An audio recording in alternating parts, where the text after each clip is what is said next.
Project-based learning in less than 5 minutes. So this is me in the 8th grade. I was a combination of shy and nerdy. My whole goal was to remain invisible. I had one friend, this kid named Matt. We were two nerds in a pod. And fortunately for me, he had perfect attendance until one day he didn't. He was sick, and it wasn't a big deal, but I stood in the cafeteria looking out at the sea of students, hoping someone would invite me over. But it didn't happen. I hid in the boys' restroom for the next 24 minutes, but it had worked. I was invisible. But not to Mrs. Smoot or Mr. Darrow. They knew me. They knew I cared about social justice and baseball and history, and so they invited me to do a History Day project. And although it was fun, it was also terrifying. I had to plan my entire project and track my own progress. I had to figure out what questions to ask and where to find the answer. I had to narrow down the topic to something I cared about.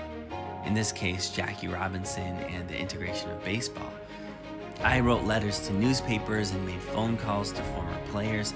I remember picking up the phone, my hands trembling as I read aloud my pre-recorded script and waited for the stranger to respond.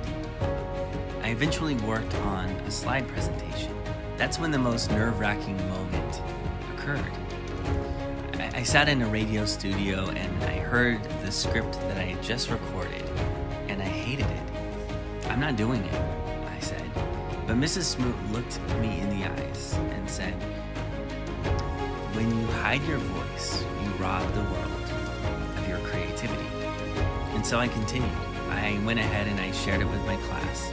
And then I entered the district competition and the state competition and eventually went to Washington, D.C.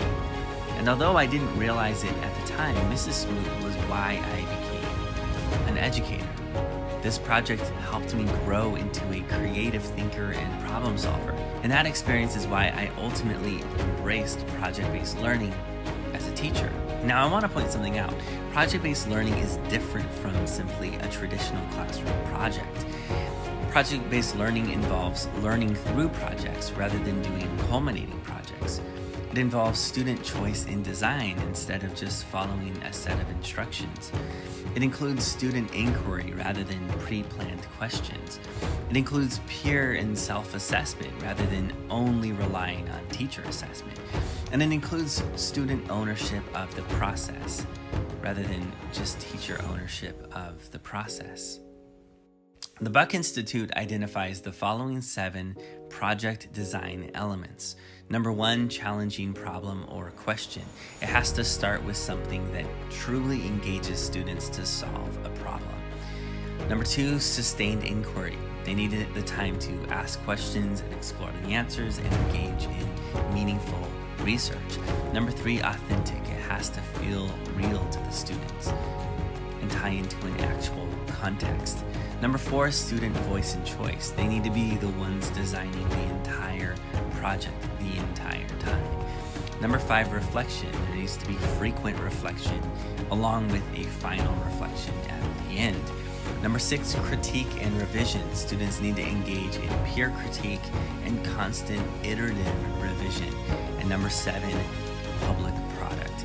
They need to launch their work to an authentic audience. Now note that project-based learning can work in tandem with other pedagogical models such as inquiry-based learning, design thinking, and problem-based learning. But the key idea remains the same, that students are engaged in meaningful projects, and through that, they learn at a deeper level.